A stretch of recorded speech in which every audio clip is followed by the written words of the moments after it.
আলাইকুম। আমি আজমা সুলতানা, সহকারী শিক্ষক, KPP school and college. KPP school and কলেজের অনলাইন ক্লাসে সকল শিক্ষার্থীদেরকে স্বাগত জানাচ্ছি। শিক্ষার্থীরা কেমন আছো সবাই? আশা করি সবাই ভালো আছো। তো নবম ও দশম শ্রেণীর শিক্ষার্থীরা, আজকে তোমাদের হিসাব বিজ্ঞান বিষয়ের অষ্টম অধ্যায়ের নবোদান বইয়ের উপর আলোচনা নিয়ে এসেছি আজ। তো তোমরা জানো যে আমাদের সেকেন্ড অ্যাসাইনমেন্টের সিলেবাস অলরেডি দেওয়া হয়েছে। তো সেকেন্ড অ্যাসাইনমেন্টের সিলেবাসের উপর ভিত্তি করে কিন্তু আমাদের ক্লাসগুলো চলছে। তো আজকে আমরা নগদান বই নিয়ে আলোচনা করব। আর দেরি না করি, চলো বোর্ডে চলে যাই। প্রথমেই আমি নগদান বইয়ের একটা ধারণা নিচ্ছি যে নগদান বইটা কি। নাম থেকেই কিন্তু আমরা বুঝতে পারি যে এই বইটার মধ্যে যত লেনদেন লিপিবদ্ধ করা হবে, সকল লেনদেনের সাথে নগদ কথার সম্পৃক্ততা থাকবে। অর্থাৎ নগদান বইয়ের সংজ্ঞা হচ্ছে যে সকল লেনদেনের দ্বারা নগদ অর্থের প্রাপ্তি ও প্রদান ঘটে, ওই লেনদেন সমূহকে একত্রিত করে যে বই প্রস্তুত করা হয় তাকে নগদান বই বলে। অর্থাৎ একটি প্রতিষ্ঠানে যে সকল নগদ অর্থের প্রাপ্তি ঘটবে এবং প্রদান ঘটবে, ওই সকল লেনদেন সমূহকে সবগুলোকে একত্রিত করে আমরা যে বই প্রস্তুত করব তাকেই আমরা নগদান বই বলে থাকি। এখন আসলে এই নগদান বইকে আবার কিন্তু প্রাপ্তি প্রদানের বইও বলা যায়, আবার জমা খরচের বইও বলা হয়ে থাকে।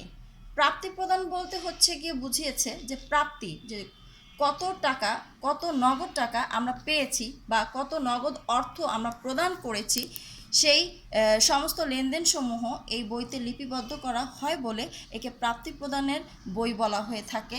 এবং জমা খরচের বই বলতে বুঝিয়েছে কত টাকা নগদ জমা হলো বা কত নগদ অর্থ খরচ হলো, সে সকল লিপিবদ্ধ থাকে বলেই একে আমরা জমা খরচের বইও বলে থাকি। দ্বিতীয়ত হচ্ছে গিয়ে নগদান বই প্রাথমিক হিসাবের বই, অর্থাৎ জাবেদার একটি অন্যতম শাখা। নগদান বই হচ্ছে গিয়ে প্রাথমিক হিসেবের বই, জাবেদার একটি অন্যতম শাখা। একে জাবেদা ও খতিয়ান উভয় বলা হয়ে থাকে। একে কেন আমরা জাবেদা ও খতিয়ান উভয় বলে থাকি তার একটু ধারণা দিচ্ছি যে জাবেদা কেন বলা হয়ে থাকে। এখানে প্রত্যেকটা লেনদেনের তারিখের ক্রম অনুসারে সুন্দর করে কিন্তু আমরা এর পোস্টিংগুলো দিচ্ছি, যেখানে কিনা আমরা ডেবিট ক্রেডিট দুটি পক্ষ বিশ্লেষণ করি। ঠিক সেরকমভাবেই কিন্তু আমরা নগদান বইতেও কিন্তু লেনদেনগুলো লিপিবদ্ধ করে থাকি অনেকটা। এবং তার পাশাপাশি একে কেন খতিয়ান বলে থাকি, যে এবং আমরা বছর নির্দিষ্ট সময় শেষে ডেবিট ক্রেডিট সকল হিসাব সমূহ লিপিবদ্ধ করার পর যে পার্থক্য নির্ণয় করি, যে ঘাটতি নির্ণয় হয়, তাকে আমরা ব্যালেন্স সিডি দ্বারা প্রকাশ করি এবং তা পরবর্তী মাসের প্রথম তারিখে আমরা বিডি দ্বারা প্রকাশ করি। ঠিক এই কারণেই হচ্ছে গিয়ে নগদান বইকে আমরা আবার খতিয়ানও বলে থাকি। অর্থাৎ নগদান বইকে জাবেদা ও খতিয়ান উভয় বলা হয়ে থাকে। এখন আসো যে নগদান বইয়ের বৈশিষ্ট্য। নগদান বইয়ের বৈশিষ্ট্য হচ্ছে কি 6টি। দেখো, প্রথমেই যে নির্দিষ্ট ছক অনুসরণ করা হয়। নগদান বইয়ে হচ্ছে কি নির্দিষ্ট ছক অনুসরণ করা হয়, এর কোনো অনির্দিষ্ট কোনো ছক নেই। এর যে ছকগুলো আছে প্রত্যেকটা ছকই হচ্ছে গিয়ে নির্দিষ্ট করা। প্রাপ্তিসমূহ ডেবিট দিকে যাবে ও প্রদানসমূহ ক্রেডিট দিকে লেখা হয়। দ্বিতীয় বৈশিষ্ট্য হচ্ছে গিয়ে এটি হিসেবের প্রাথমিক বই হওয়া সত্ত্বেও তা পাকা বই ন্যায় কাজ করে। আমরা কিন্তু উপরে ধারণা থেকে পেয়েছিলাম যে একে জাবেদা ও খতিয়ান উভয়ই বলা যায়। তো জাবেদা যেহেতু আমাদের প্রাথমিক বই, তার পাশাপাশি খতিয়ানও কিন্তু আমাদের হিসেবের পাকা বই। তো একে কিন্তু আমরা প্রাথমিক বইও বলতে পারি এবং তার পাশাপাশি এটি কিন্তু আমাদের পাকা বই নিয়েও কিন্তু কাজ করে থাকে। তৃতীয় নাম্বার বৈশিষ্ট্যে চলে আসি, যে নির্দিষ্ট সময়ে বিভিন্ন উৎস হতে মোট কত নগদ অর্থের প্রাপ্তি, অর্থাৎ কোন কোন উৎস থেকে মোট কত নগদ অর্থের প্রাপ্তি ঘটেছে এবং বিভিন্ন খাতে মোট কত নগদ অর্থের প্রদান হয়েছে, কত মানে কি পরিমাণ নগদ অর্থের আমাদের খরচ হয়েছে। যেমন প্রতিষ্ঠান পরিচালনা করতে আমাদের কিন্তু নগদ অর্থের প্রাপ্তিও ঘটে এবং নগদ অর্থের প্রদানও ঘটে। প্রাপ্তি কখন ঘটে? যখন আমরা বিক্রয় করব, নগদ অর্থ আসবে, তখন হচ্ছে গিয়ে আমাদের প্রতিষ্ঠানের জন্য সেটা আয়, অর্থাৎ হচ্ছে গিয়ে প্রাপ্তি। এবং প্রদান হচ্ছে গিয়ে তখন হবে যখন হচ্ছে গিয়ে আমাদের প্রতিষ্ঠানের কোনো ব্যয় হবে বা প্রতিষ্ঠানের কোনো খরচ প্রদান করতে হবে, নগদ টাকা প্রদান করতে হবে, তখনই হচ্ছে গিয়ে আমাদের প্রতিষ্ঠানের কি নগদ অর্থের প্রদান ঘটবে। এবং এটাই হচ্ছে গিয়ে যে মোট কত নগদ অর্থের প্রাপ্তি ঘটেছে এবং বিভিন্ন খাতে মোট কত নগদ অর্থের প্রদান হয়েছে তা আমরা এই নগদান বই থেকে জানতে পারি বা জানা সম্ভব। এরপরে চলে আসি 4র্থ নম্বর বৈশিষ্ট্যে। নগদ প্রাপ্তি ও প্রদানের পার্থক্যের মাধ্যমে আমরা নগদ উদ্ধৃতের পরিমাণ জানা সম্ভব। আমাদের নগদ উদ্ধৃতের পরিমাণ আমরা জানতে পারি কিভাবে?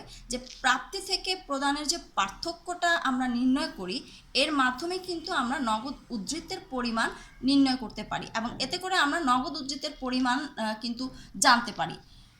এরপর চলে আসি 5ম বৈশিষ্ট্যে। নগদ অর্থের চুরি, আত্মসাৎ, অপচয় এবং হিসাবে লিপিবদ্ধকরণের যে ভুলসমূহ হওয়ার সম্ভাবনা থাকে তা কিন্তু বহুলাংশে আমাদের হ্রাস পায় কিসের মাধ্যমে? এই নগদান বইয়ের মাধ্যমে। কেন? নগদান বইতে আমরা যে সকল প্রাপ্তি প্রদান লেনদেন সমূহ লিপিবদ্ধ করে থাকি, এর মাধ্যমেই কিন্তু কত অর্থের ঘাটতি হলো, কি পরিমাণ অপচয় হলো, কি পরিমাণ আত্মসাৎ হলো এবং কোনো লিখতে গিয়ে কোনো হিসাবের ভুল হয়েছে কিনা তা কিন্তু আমরা সহজেই নির্ণয় করতে পারি। এবং সবশেষ বৈশিষ্ট্য হচ্ছে গিয়ে নগদ তহবিলের উপর পূর্ণ নিয়ন্ত্রণ রক্ষা করা সম্ভব হয় কিসের মাধ্যমে? এই নগদান বইয়ের মাধ্যমে। নগদ তহবিলের উপর পূর্ণ নিয়ন্ত্রণ বলতে বুঝিয়েছে যে এই নগদান বইতে কিন্তু আমরা সকল প্রতিষ্ঠানের সকল লেনদেন, নগদ সম্পর্কিত লেনদেন সমূহ লিপিবদ্ধ করে থাকি এবং সকল নগদ লেনদেন সমূহ বলতে বুঝিয়েছি যে নগদ প্রাপ্তি এবং নগদ প্রদান সমূহের যাবতীয় যে লেনদেনগুলো থাকবে সবগুলোই কিন্তু আমরা এখানে লিপিবদ্ধ করে তার উদ্ধৃত নির্ণয় করে থাকি। তাই এখানে বলে থাকে যে নগদ তহবিলের উপর পূর্ণ নিয়ন্ত্রণ রক্ষা করা সম্ভব কিসের মাধ্যমে? নগদান বইয়ের মাধ্যমে। এরপর চলে আসি যে নগদান বইয়ের শ্রেণী বিভাগে। নগদান বইয়ের শ্রেণী বিভাগ। আমরা জানি যে নগদান বইকে হচ্ছে গিয়ে 4 ভাগে ভাগ করা যায়। 4টি ভাগ হচ্ছে গিয়ে 1 ঘরা নগদান বই, 2 ঘরা নগদান বই, 3 ঘরা নগদান বই এবং খুচরা নগদান বই। এখানে 1 ঘরা নগদান বই বলতে বুঝিয়েছে যে সকল প্রতিষ্ঠানসমূহ শুধুমাত্র নগদ অর্থ আদান প্রদান এই সকল লেনদেন সমূহ লিপিবদ্ধ করে থাকে, তারাই কিন্তু এক ঘরা নগদান বই প্রস্তুত করে থাকে। আর 2 ঘরা নগদান বই কারা প্রস্তুত করে থাকে? যে সকল প্রতিষ্ঠানসমূহে নগদ আদান প্রদানের পাশাপাশি ও ব্যাংক সম্পৃক্ত থাকে, অর্থাৎ চেকের মাধ্যমে আদান প্রদান করে থাকে, তখনই হচ্ছে কি 2 ঘরা নগদান বই ব্যবহার করা হয়ে থাকে।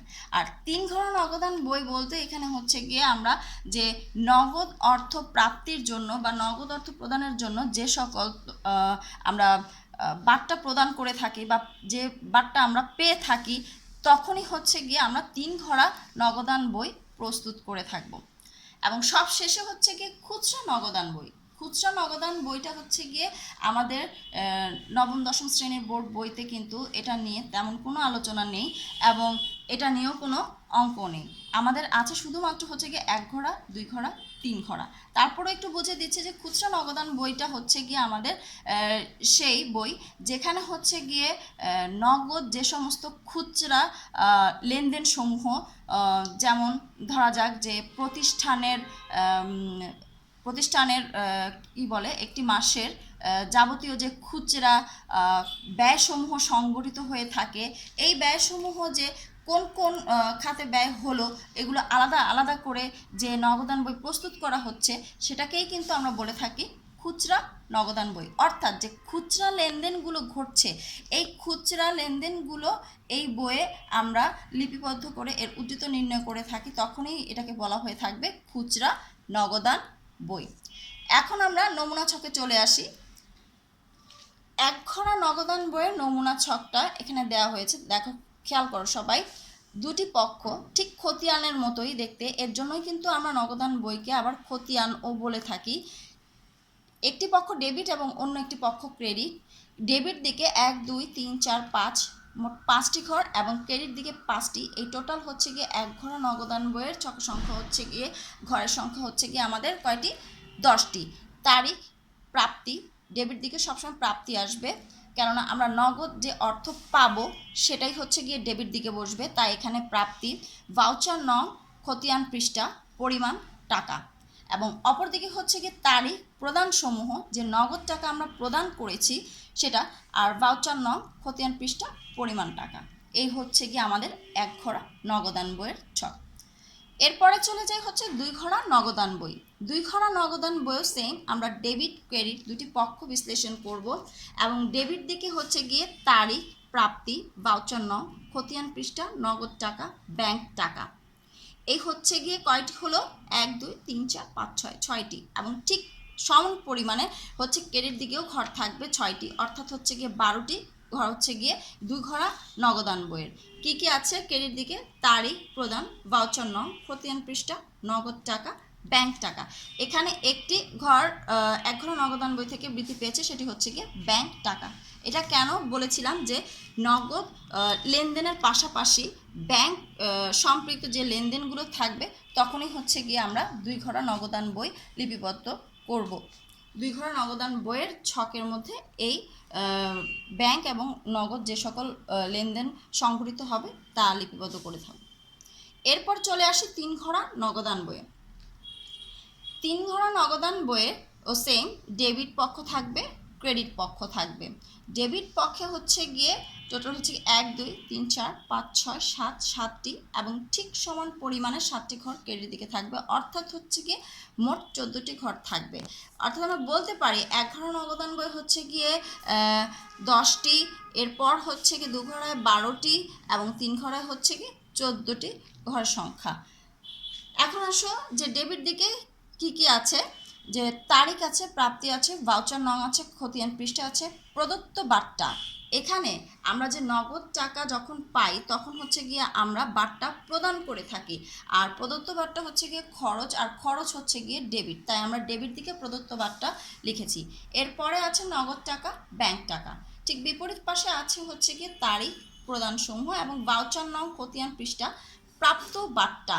আমরা যখন প্রদান করব, আমরা যখন নগদ টাকা প্রদান করব তখন হচ্ছে কি আমরা বার্তা পেয়ে থাকি, আর বার্তা প্রাপ্তি যখন ঘটে তখন হচ্ছে কি আয় হয়, আর আয় হচ্ছে গিয়ে আমাদের জন্য ক্রেডিট, তাই আমরা ক্রেডিট পাশে প্রাপ্ত বার্তা বসিয়েছি। তারপর আসছে হচ্ছে কি নগদ টাকা এবং ব্যাংক টাকা। এই হচ্ছে কি আমাদের নমুনা ছক 1 ঘরা, 2 ঘরা এবং 3 ঘরা। এবং এই 1 ঘরা, 2 ঘরা, 3 ঘরা এই ছকের, এই নির্দিষ্ট ছকের আলোকেই আমরা 1 ঘরা, 2 ঘরা, 3 ঘরা নগদান বই প্রস্তুত করব। এবং সবশেষে আরেকটা আলোচনা রয়েছে, সেটি হচ্ছে কি কন্ট্রা দাখিলা, অর্থাৎ কন্ট্রা এন্ট্রি। কন্ট্রা বলতে আমরা বুঝি যে যে সকল লেনদেনের ফলে নগদান হিসাব ও ব্যাংক হিসাব দুটি একসঙ্গে প্রভাবিত হবে, অর্থাৎ হচ্ছে গিয়ে যে আমাদের ডেবিট যদি হয় নগদান হিসাব এবং ক্রেডিট হবে ব্যাংক হিসাব, অর্থাৎ ব্যাংক হিসাব যদি ডেবিট হয় ক্রেডিট হবে নগদান হিসাব, অর্থাৎ আমরা লেনদেনকে যদি ভাঙিয়ে নগদান হিসাব এবং ব্যাংক হিসাব পেয়ে থাকি তাহলেই আমরা বুঝবো সেটি হচ্ছে গিয়ে কন্ট্রা দাখিলা, অর্থাৎ হচ্ছে কি কন্ট্রা এন্ট্রি। আর এই কন্ট্রা এন্ট্রি হচ্ছে কি আমাদের ডেবিট দিক এবং ক্রেডিট দিক দুটি একসাথে প্রভাবিত হয়, এবং একসাথে প্রভাবিত হয় বলেই কিন্তু আমরা একে কন্ট্রা এন্ট্রি বলে থাকি। এই সকল লেনদেন সমূহকে কেন আমরা কন্ট্রা এন্ট্রি বলে থাকি শিক্ষার্থীরা নিশ্চয়ই বুঝেছ। এবং উভয় দিকে পোস্টিংয়ের পর হিসাব দুটির পাশে আমরা যে হিসাব লিখব তার পাশে আমরা সি বা ক লিখে চিহ্নিত করতে পারি, কেননা সি বা ক লিখলে আমরা বুঝতে পারবো যে এই লেনদেনটাই হচ্ছে গিয়ে কন্ট্রা এন্ট্রি। তাহলে শিক্ষার্থীরা আমরা আজকে নগদান বইয়ের কি কি নিয়ে আলোচনা করলাম। নগদান বইয়ের উপর যে ধারণা ছিল সেখানে আমরা পেয়েছি সংজ্ঞা, সংজ্ঞার পর হচ্ছে গিয়ে একে আর কোন কোন নামে বলা হয়ে থাকে, যেমন প্রাপ্তি প্রদানের বই, জমা খরচের বই, এবং একে জাবেদা খতিয়ান উভয়ই বলা হয়ে থাকে। এরপরেই হচ্ছে গিয়ে এর বৈশিষ্ট্য নিয়ে আলোচনা করলাম। এর নগদান বইয়ের বৈশিষ্ট্য হচ্ছে গিয়ে 6টি, এবং সেই 6টি কি সুন্দর করে তার উপর আলোচনা রেখেছি। এরপরে আমরা আলোচনা করেছি নগদান বইয়ের শ্রেণীবিভাগ হচ্ছে গিয়ে 4টি, 1 ঘরা 2 ঘরা 3 ঘরা খুচরাটা আমাদের সাধারণত বোর্ড বইয়ে খুচরাটা বোর্ড বইয়ে নবম শ্রেণীর বোর্ড বইয়ে আমাদের আলোচনা নেই, তাই এটা নিয়ে কোনো অঙ্কও নেই। আছে শুধুমাত্র 1 ঘরা 2 ঘরা আর 3 ঘরা, এই 3টার নমুনা ছক আমরা একে তোমাদের বুঝিয়ে দিলাম। এবং তার পাশাপাশি হচ্ছে গিয়ে কন্ট্রাইন্টি, এই নগদান বইয়ের সবচেয়ে ইম্পর্টেন্ট একটা বিষয় হচ্ছে গিয়ে কন্ট্রাইন্টি। আমরা অঙ্ক করলেই এই কন্ট্রাইন্টি পোস্টিংটা বুঝতে পারবো আরও ভালো করে, তাহলে সহজে তোমাদের ক্লিয়ার হয়ে যাবে। তো কন্ট্রাইন্টিটা কি, যে ডেবিট এবং ক্রেডিট এই দুই পক্ষই যখন একই সাথে প্রভাবিত হবে তখনই হচ্ছে গিয়ে আমাদের এই কন্ট্রাইন্টি চলে আসে। শিক্ষার্থীরা নিশ্চয়ই ভালো করে বুঝেছো। আজকে এই পর্যন্তই থাক। তো আমরা পরবর্তী ক্লাসে নগদান বইয়ের অঙ্ক নিয়ে আসব, তখন 1 ঘরা 2 ঘরা 3 ঘরা নগদান বইয়ের উপর অঙ্ক নিয়ে আলোচনা করব। তো ততদিন পর্যন্ত তোমরা এর উপরে ভালো করে পড়াশোনা করো এবং এর অন্যান্য যে বইয়ের যে উদাহরণগুলো আছে তোমরা ভালো করে খেয়াল করো। ঠিক আছে, আজকে এই পর্যন্তই। ভালো থাকো, সুস্থ থাকো, নিরাপদে থাকো। আল্লাহ হাফেজ।